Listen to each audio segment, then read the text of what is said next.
ఓం శ్రీ గురుభ్యో నమ. పంచకోశములు వాని యొక్క విచారణ. ఆత్మ పంచకోశ వ్యతిరేకము అని, సచ్చిదానంద స్వరూపము అని శాస్త్రాలు చెబుతూ ఉంటాయి. పెద్దలు కూడా అదే మాట చెప్తారు. ఏంటి? ఆత్మతత్వం పంచకోశ విలక్షణమని, మరి సచ్చిదానంద స్వరూపమే అని చెబుతూ ఉంటారు. కాబట్టి మన అనుభవానికి సరిపోతుందేమో మనం కూడా విచారించి చూసుకుందామా? అసలు కోశాలు అంటే 5. ఆ అన్నమయ కోశం, ప్రాణమయ కోశం, మనోమయ కోశం, విజ్ఞానమయ కోశం, ఆనందమయ కోశం. ఈ 5 పంచకోశాలు. అసలు పంచకోశ విలక్షణమైనటువంటి ఆత్మని ఎలా తెలుసుకుంటాం? మనకి ఏమని చెప్పారు అంటే, ఆత్మ పంచకోశ వ్యతిరేకమని కదా చెప్పింది. అయితే ఆ పంచకోశాలకు విలక్షణమైనటువంటి ఆత్మని ఎలా తెలుసుకోగలుగుతాము అంటే, పంచకోశాలను కూడా విచారించి మనం పంచకోశ విలక్షణమై వేరేగా ఉన్నటువంటి ఆత్మను మనం విచారణ ద్వారా తెలుసుకోవచ్చు. పంచకోశాలను విచారించకుండా ఆత్మను గురించి తెలుసుకోగలమా అంటే అది ఎప్పటికీ సాధ్యం కాదు. ఎందుకని అన్నప్పుడు మనకి ఓ చిన్న ఉదాహరణ చెప్పుకుందాం. ఓ పిల్లవాడు ఉన్నాడు. వాడికి మనం ఏమని చెప్పాం? అడుగో నెలబాలుడు అని చెప్పామనుకో, వాడు తెలుసుకోగలుగుతాడా? తెలుసుకోలేడు. అప్పుడు మనం ఏం చేయాలి? నెలబాలుడు అన్నప్పుడు సన్నని చంద్రరేఖ. కాబట్టి ఏం చేయాలి అంటే, ఒక మొట్టమొదటి చెట్టును చూపించాలి. ఆ చెట్టుకు ఉత్తరంగా పోయేటువంటి కొమ్మను చూపించాలి. ఆ కొమ్మకు ఉన్నటువంటి ఆకులు చూపించాలి. ఆ ఆకులలో చివరి ఆకు క్రిందగా చూడు అని చూపితే అప్పుడు ఆ పిల్లవాడు ఆ నెలబాలుని చూడగలుగుతాడు. అట్లాగే మరి పెళ్లి కొడుకుని పెండ్లి కూతుర్ని కూడా బయటికి తీసుకొని వచ్చి ఏమని చెప్తారు? అదుగుదుగుదు అరుంధతి నక్షత్రం అని చెప్తారు. అయితే తెలుసుకోగలుగుతారా? ఎప్పటికీ తెలుసుకోలేరు. మరి ఎట్లా తెలుసుకోగలుగుతారు అంటే, మంచం కోళ్ళులా ఉన్న చుక్కలు చూడండి అని చెప్తాం. అవి కనబడుతున్నాయా? ఆ కనబడే చోట 4 నక్షత్రాలను చూపిస్తాం. చూపించి వాటికి క్రిందగా ఉన్నటువంటి మూలగా 3 నక్షత్రాలను చూపిస్తాం. ఆ 3 నక్షత్రాలలో మధ్య ఉన్న నక్షత్రానికి క్రిందగా మినుకుమంటూ ఉండి కనబడేటువంటి అరుంధతి నక్షత్రాన్ని చూపిస్తే తెలుసుకున్నట్లుగానే పంచకోశాలను కూడా విచారించి కనుక చెప్పినట్లయితే ఆ పంచకోశాలకు వేరైనటువంటి ఆత్మతత్వాన్ని తెలుసుకోవచ్చు. వీటికే కోశాలు అని పేరు ఎందుకు వచ్చింది అంటే, ఒక కోశము మరొక కోశాన్ని కప్పి ఉంటుంది కాబట్టి కోశాలనే పేరు వచ్చింది. కోశము అంటే ఆవరణ, సంచి లాంటిది. అయితే ఒక కోశం మరొక కోశాన్ని ఎలా కప్పుతుంది అంటే, కత్తిని వరగప్పినట్లు. కత్తి ఎక్కడుంటుంది? వరలో ఉంటుంది.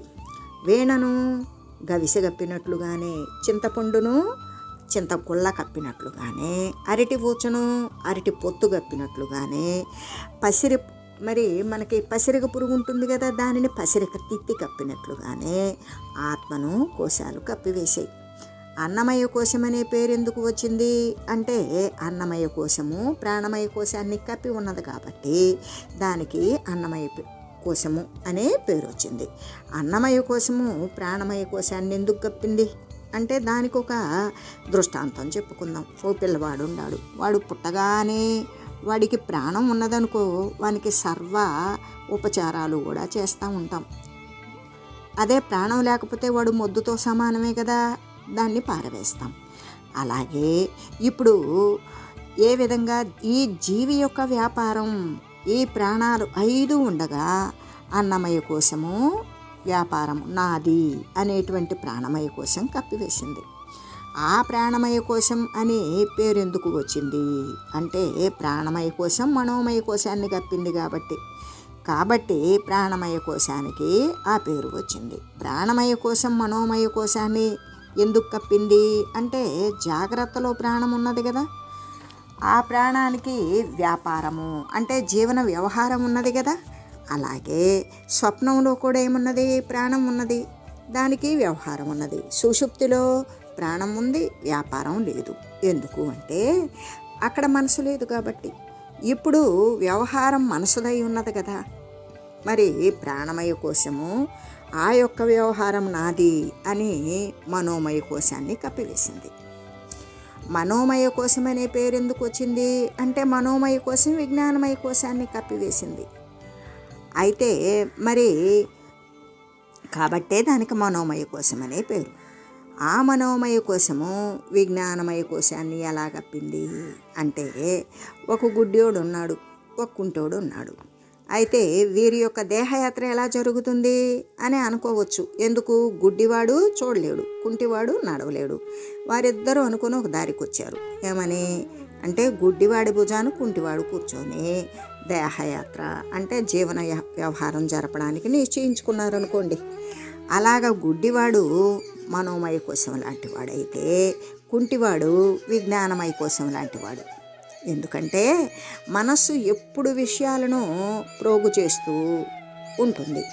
ఆ పోగైనటువంటి విషయాలలో ఇది మంచి ఇది చెడు అని చూపించేటువంటిది విజ్ఞానమయ కోశం. ఆ విజ్ఞానమయ కోసమే కుంటివాడు లాంటి వాడు. అటువంటి పరిశీలన జ్ఞానము విజ్ఞాన కోశాలై ఉండగా, మరి మనోమయ కోశం యొక్క వ్యవహారము వాటి యొక్క అనే విజ్ఞానమయ కోశాన్ని కప్పివేసింది. ఎందుకు? ఈ మనోమయ కోశం ఈ వ్యవహారం అంతా నాది అనుకున్నది అని విజ్ఞానమయ కోశాన్ని కప్పివేసింది. సరే, విజ్ఞానమయ కోశము అనేటువంటి పేరు ఎందుకు వచ్చింది అంటే, అది ఆనందమయ కోశాన్ని కప్పి ఉన్నది కాబట్టి. అయితే ఏ విధంగా ఉన్నది అంటే, అందుకే దానికి విజ్ఞానమయ కోశం అనే పేరు వచ్చింది. విజ్ఞానమయ కోశం ఆనందమయ కోశాలను ఎలా కప్పింది అన్నప్పుడు దానికో దృష్టాంతం చెప్పుకుందాం. విత్తనం ఉంటేనే కదా వృక్షం వస్తుంది, అద్దం ఉంటేనే కదా మన ప్రతిబింబం వస్తుంది. అలాగే ఆనందమయ కోశం ఉంటేనే విజ్ఞానమయ కోశం అనేటువంటిది వచ్చింది. ఇప్పుడు దాని యొక్క వ్యవహారం ఏంటి అంటే, ఆ వచ్చేటువంటి ఆనందమయ కోశముదై ఉండగా, మరి ఎందుకు ఇప్పుడు ఈ జరిగేటువంటి వ్యవహారం అంతా కూడా ఆ యొక్క వచ్చే ఆనందమయ కోశముదే అయి ఉన్నది. అందువలన విజ్ఞానమయ కోశము వ్యవహారం నాది అని ఆనందమయ కోశాన్ని కప్పివేసింది. సరే, ఆనందమయ కోశము అనే పేరు ఎందుకు వచ్చింది అంటే, ఆనందమయ కోశం ఏం చేసింది? ఆత్మను కప్పివేసింది. కాబట్టే ఆనందమయ కోశం అనే పేరు వచ్చింది. ఆనందమయ కోశము ఆత్మను ఎలా కప్పింది అంటే, ఆనందమయ కోశమన్నా, మాయ అన్నా, అవ్యక్తమన్నా, అంతఃకరణమన్నా అన్నీ ఒకటే. ఈ దృశ్యం యావత్తూ కూడా మరి ఆత్మఛాయ వలనే కలుగుతూ ఉండగా, ఆనందమయ కోశము యొక్క వ్యాపారము అంటే వ్యవహారం కూడా నాది అని ఆత్మను కప్పివేసింది. అవి సమాన సత్తాలు అంటే కావు కదా. అంటే ఒకదానికంటే ఒకటి పెద్దది కాబట్టి కప్పితే కప్పవచ్చు, కానీ ఆత్మసత్తా వల్ల ఇవన్నీ కూడా ఉపజీవింపబడినాయి కదా. అయితే పంచభూతాలు పంచకోశాలు ఆత్మని ఎలా కప్పివేసినవి అంటే, దీనికో దృష్టాంతం ఉన్నది. ఏంటది? సూర్యుని యొక్క సత్తా వల్ల ఉపజీవింపబడినటువంటి మేఘాలు సూర్యుని కప్పినట్లుగానే, మరి బంగారం యొక్క సత్తా వల్ల ఉపజీవింపబడినటువంటి ఆభరణాలు సువర్ణాన్ని కప్పివేసినట్లుగానే, మృత్తిక సత్తా వల్ల ఏర్పాటు చేయబడిన కుండలు మృత్తికను కప్పివేసినట్లుగానే, అగ్ని సత్తా వల్ల ఏర్పడినటువంటి ధూమము అంటే పొగ అగ్నిని కప్పివేసినట్లుగానే, మరి ఈ యొక్క ఇంకా రజ్జు సత్తా వల్ల ఉపజీవింపబడిన సర్పము రజ్జువును కప్పివేసినట్లుగానే, ఆత్మసత్తా వల్ల ఉపజీవింపబడినటువంటి కోశాలు ఆత్మను కప్పివేసినవి. ఆత్మసత్తా వలన ఉపజీవింపబడిన కోశాలు ఆత్మను కప్పకుండా మరొక దానిని కప్పకూడదా అనే సందేహం మనకు రావచ్చు. అయితే అలా కప్పడానికి వీల్లేదు. ఎందుకంటే సముద్రంలోని నీరు సూర్యుని వేడికి ఆవిరిగా మారుతుంది. ఆ ఆవిరి మేఘాలు అవుతాయి, ఆ మేఘాలే సూర్యుని కప్పుతాయి. కాబట్టి మరొక దానిని కప్పలేవు కదా. కాబట్టి దేనివల్ల ఉపజీవింపబడ్డది దానినే కప్పివేస్తుంది. కాబట్టి మరొక దానిని కప్పదు. అంటే ఇప్పుడు మరి అన్నమయ కోశం సంగతి విచారిద్దాం. అన్నమయ కోశం అంటే అన్నరసం వల్ల పుట్టి, అన్నరసం వల్లే పెరిగి, అన్నం లేకపోతే క్షీణించేటువంటి ఈ యొక్క కాళ్ళు చేతులు కలిగినటువంటి ఆకారముతో, షడ్భావ వికారాలతో, సప్త ధాతువులతో నిండిపోయి ప్రత్యక్షంగా స్తంభంలాగా ఉండేటువంటి కనపడేటువంటి అన్నమయ కోశము అంటే అన్నమయ కోశం యొక్క అధ్యాస ఏమిటి అంటే ఈ నామాధ్యాస, రూపాధ్యాస, వర్ణమాధ్యాస, లింగాధ్యాస, ఆశ్రయాధ్యాస, క్రియాధ్యాస అనేటువంటి అధ్యాసల గురించి మనం చెప్పుకుంటే, నామాధ్యాస అంటే నేను వెంకయ్యనో, నేను పుల్లయ్యనో, నేను రామయ్యనో అని పేరు పెట్టుకొని గుర్తించుకోవడం కోసం. రూపాధ్యాస అంటే నేను ఎర్రగా ఉన్నాను, నేను నల్లగా ఉన్నాను అనుకోవడం. వర్ణమాధ్యాస అంటే నేను బ్రాహ్మణుడో, క్షత్రియుడనో, వైశ్యుడనో, శూద్రుడనో అనుకోవడం. అదే లింగాధ్యాస అంటే నేను స్త్రీనని, నేను పురుషుణ్ణని, నేను నపుంసకుణ్ణని లింగ వివక్షత చూపుకోవడం. ఆశ్రమాధ్యాస అంటే నేను గృహస్థాశ్రమంలో ఉన్నాను, నేను బ్రహ్మచర్యంలో ఉన్నాను, నేను సన్యాసంలో, ఇలా ఆశ్రమ ధర్మాన్ని చూపుకోవడం. అంతేకాదు మరి ఏ విధంగా అంటే క్రియాధ్యాస అంటే నేను ఉద్యోగస్తుడనో, నేను వ్యవసాయదారుడినో, నేను వ్యాపారవంతుడినో అనుకునేటువంటి క్రియ మీద అధ్యాస. ఈ విధంగా ఉండడం. అంతేకాదు ఇంకా షడ్భావ వికారాలు అంటే శరీరానికి వచ్చేటువంటి 6 రకాలైనటువంటి మార్పులు. అస్థితే, జాయితే, వర్ధతే, పరిణమితే, అపక్షీయతే, వినాశ్యతే అనేటువంటివి. అయితే అస్థితే గర్భంలో శిశువు పట్టడం, జాయితే అంటే పుట్టడం, వర్ధతే కొంచెం పెరగటం, పరిణమితే బాగా వర్ధిల్లటం, అపక్షీయతే మళ్ళీ వెనక్కి తగ్గటం అంటే కొంచెం క్షీణించడం. ఈ విధంగా అంటే వినశ్యతే నశించిపోవడం, మళ్ళీ శరీరం పతనమైపోవడం. ఈ విధంగా ఉండేటువంటివి. అయితే ఇక సప్తధాతువులు అని చెప్పుకున్నాం కదా. ఆ సప్తధాతువులు అంటే 7 రకాలైనటువంటి ధాతువులు. రోమము, త్వక్కు అంటే చర్మము, మాంసము, రుధిరము అంటే రక్తము, మేధ అంటే మేధస్సు, మజ్జ అనేటువంటిది, ఇంకా ఎముక, అస్థి, ఇటువంటివన్నీ సప్తధాతువులు. అంతేకాదు అసలు మనం అన్నమయ కోశం యొక్క నిష్టధర్మాలేమిటి అని చెప్పుకోవాలంటే అనృతము, జడము, దుఃఖము అని. ఆత్మ యొక్క నిష్టధర్మాలేమిటి? సత్తు, చిత్తు, ఆనందము. అదే అన్నమయ కోశం యొక్క నిష్టధర్మాలు ఆత్మయందునను, ఆత్మ యొక్క ధర్మాలు అన్నమయ కోశమునందును అన్యోన్యమైనటువంటి అధ్యాస చేత కలిసి ఉంటూ ఉన్నవి. అట్లాగే అన్నమయ కోశం యొక్క నిష్టధర్మాలు వేరవుతాయి, ఆత్మ యొక్క నిష్టధర్మాలు వేరవుతాయి. అలా అన్యోన్య అధ్యాస చేత కూటం అవ్వచ్చా? అది కలిసి ఉంటాయా అంటే కూటం కావచ్చు. ఎలాగంటే వృక్షాల యొక్క నిలకడ ఓడల యందు పడుతుంది కదా, ఓడల యొక్క చలనము వృక్షాల యందు పడుతుంది కదా. అలాగే అన్యోన్యాధ్యాస చేతయే కూటమై ఉన్నవి. ఆ విధంగా కూటం కావచ్చు. సరే, సత్తు అంటే ఏమిటి, అసత్తు అంటే ఏమిటి అనేటువంటి సంశయాన్ని ఏ విధంగా అంటే కాలత్రయాల యందు, భూత భవిష్యత్ వర్తమాన కాలాల యందు కూడా ఒక వస్తువు చేత బాధింపబడకుండా ఉంటే, ఏకరూపంగా ఉంటే అది సత్తే. అలాగే కాలత్రయాల యందు, ఈ 3 కాలాల యందు జరిగిపోయినా, జరుగుతున్నా, జరగబోయేటువంటి కాలాల యందు కూడా ఒక వస్తువు చేత బాధింపబడుతూ ఉంటే, లేనిది ఉన్నట్లుగా తోస్తూనే కనపడుతూ ఉంటే అది అసత్తు. సత్తు యొక్క ధర్మం ఏంటి అంటే అసత్తు యందున ఉంటుంది. అసత్తు యొక్క అయితే అసత్తు యందున పడుతూ ఉన్నప్పటికీ కూడా తాను మాత్రం శాశ్వత స్వరూపుడే అయి ఉంటాడు. అలా ఉన్నప్పటికీ కూడా నేనున్నాను, పుడుతున్నాను అని పలకడం అసత్తు యొక్క ధర్మం. సత్తునందున పడేటప్పటికీ ఇది ఎప్పుడు చచ్చి పుట్టేదై అయినప్పటికీ నేను ఎప్పుడూ శాశ్వతుడనే అన్నట్టుగా అంటూ ఉంటాడు. కాబట్టి సత్తు యొక్క ధర్మం అసత్తు యందున, అసత్తు యొక్క ధర్మం సత్తు యందున అన్యోన్య అధ్యాస చేత కూటమయ్యే ఉన్నవి. అయితే ఇప్పుడు చిత్తు అంటే ఏమిటి, జడం అంటే ఏమిటి? చిత్తు అంటే మనం సాధన చేస్తాం, సాధన తర్వాత ఎటువంటి కోరిక లేని స్వయం ప్రకాశమానమై వెలిగేటువంటిదే చిత్తు. జడమంటే తెలుసుకోలేని మొద్దు, అంటే ఏమీ తెలియబడింది. ఇక్కడ చిత్తు యొక్క ధర్మము జడమునందు కనపడేటప్పటికీ తాను ఎప్పుడూ తెలుసుకునేవాడైనప్పటికీ కూడా నాకేమీ తెలియడం లేదు అని అంటూ ఉంటాడు. జడము యొక్క ధర్మం అయితే చిత్తు యందు పడేటప్పటికీ ఇది ఎప్పుడూ తెలుసుకోలేనిదే అయినప్పటికీ కూడా సర్వము నాకు ఇదివరకే తెలియను అని అంటూ ఉంటాడు. కాబట్టి చిత్తు యొక్క ధర్మము జడమునందును, జడము యొక్క ధర్మం చిత్తు యందు కూడా అన్యోన్య అధ్యాస చేతే కూటమై ఉన్నవి. అసలు ఆనందం అంటే ఏమిటి, దుఃఖం అంటే ఏమిటి అంటే నిత్యమై నిరుపాధికమై నిరతిశయానంద సుఖ స్వరూపమైనదే ఆనందము.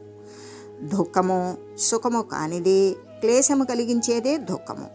అయితే ఆనందం యొక్క ధర్మం ఏంటి అంటే ఆనందం యొక్క ధర్మం దుఃఖమునందునబడేటప్పటికీ తాను నిత్యానందుడను అని మరిచి అగపడేటువంటిదంతా కూడా ఆనందమని విషయానందాన్నే ఆనందిస్తూ ఉంటాడు.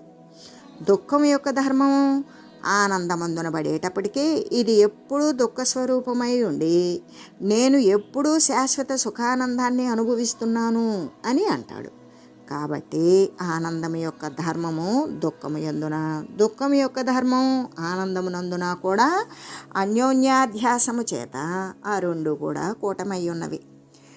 సరే, సత్తుకు శాస్త్రం ఏంటి అంటే సత్తును గురించి శాస్త్రము కానీ యుక్తి కానీ అనుభవం కానీ ఏమి చెప్తూ ఉన్నవి అంటే సత్తు అనేటువంటిది ఈ 3 కాలాల యందు కూడా జరిగిపోయినా జరుగుతూ ఉన్న జరగబోయేటువంటి కాలాల యందు కూడా అది ఎప్పటికీ కూడా బాధ్యము లేకుండా కష్టము లేకుండా ఉండేటువంటి మరి పరమ వస్తువు అని శాస్త్రాలు ఘోషిస్తూ ఉన్నవి కదా.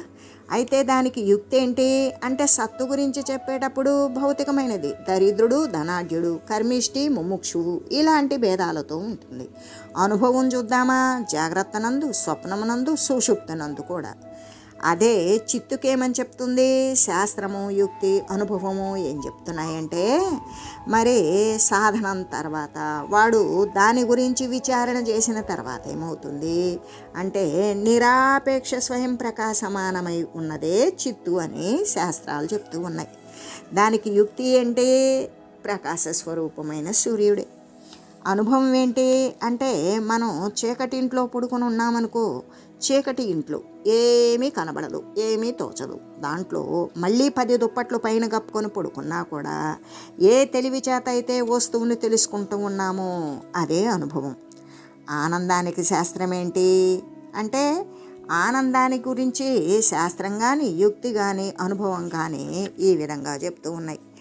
ఆనందము నిత్యమై ఉంటుంది, నిరుపాధికమై ఉంటుంది, నిరతిశయ సుఖస్వరూపమై ఉంటుంది అని శాస్త్రాలు ఆనందాన్ని గురించి చెప్పినవి. యుక్తి ఏంటి, ఏమీ తెలియబడినటువంటి సుషుప్తి. అనుభవం సత్తుకి చిత్తుకి ఏమాత్రం భేదం లేదు అనే తెలుస్తుంది.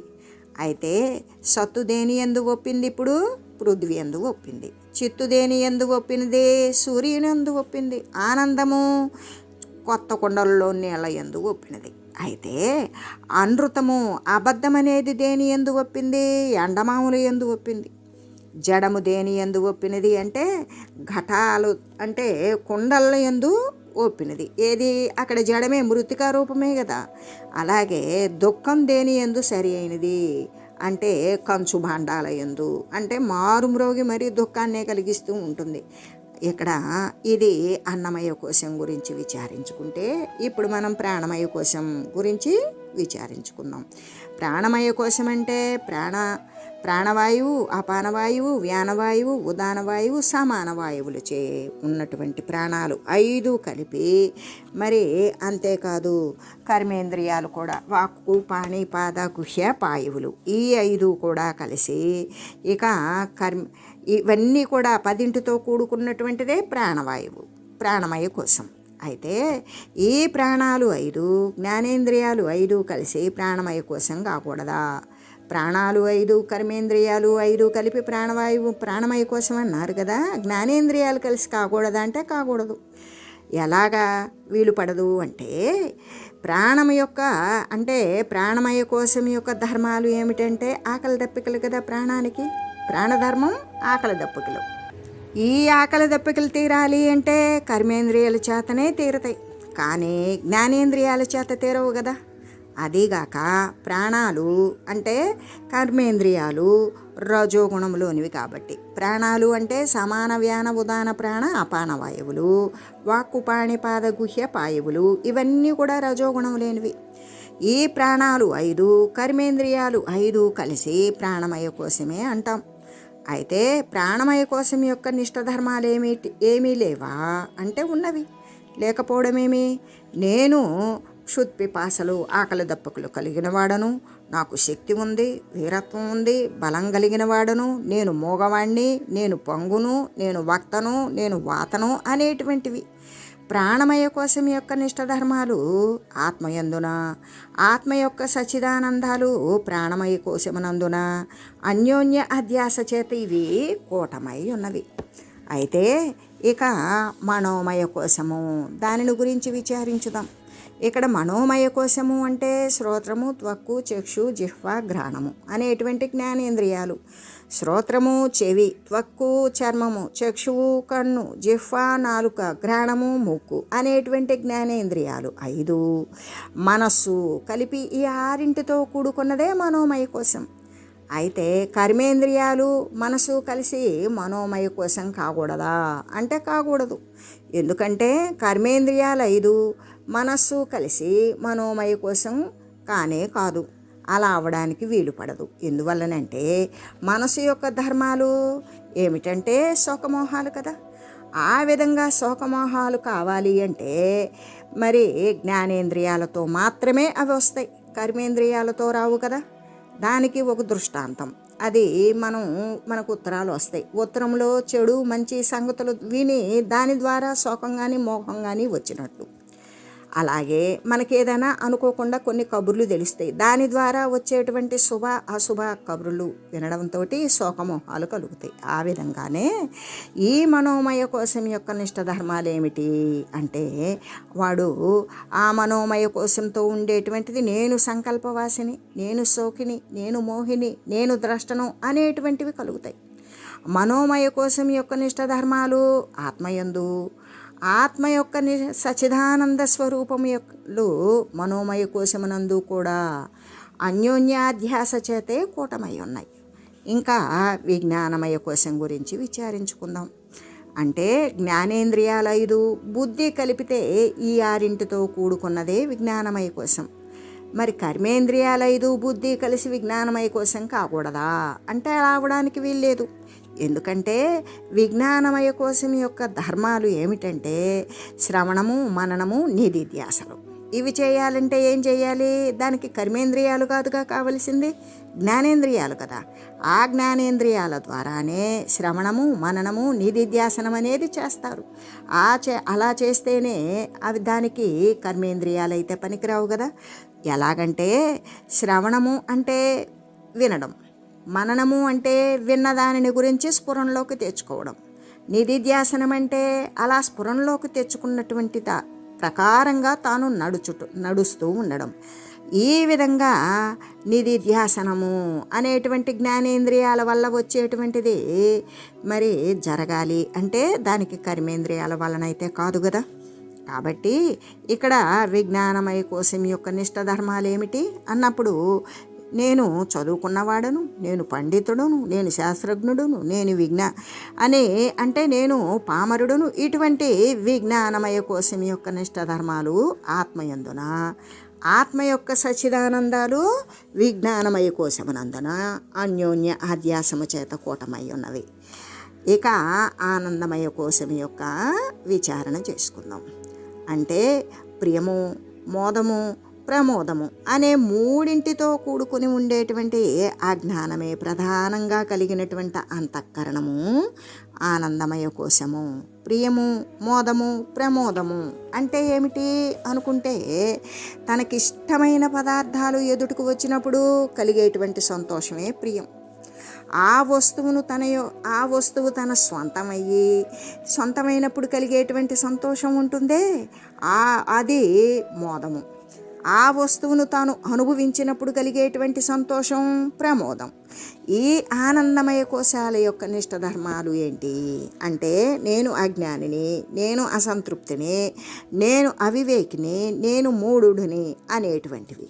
అయితే ఆనందమయ కోశం యొక్క నిష్టధర్మము ఆత్మయందున, ఆత్మ యొక్క సచ్చిదానందాలు ఆనందమయ కోశమునందున అన్యోన్య అధ్యాస చేత కూటమై ఉన్నవి.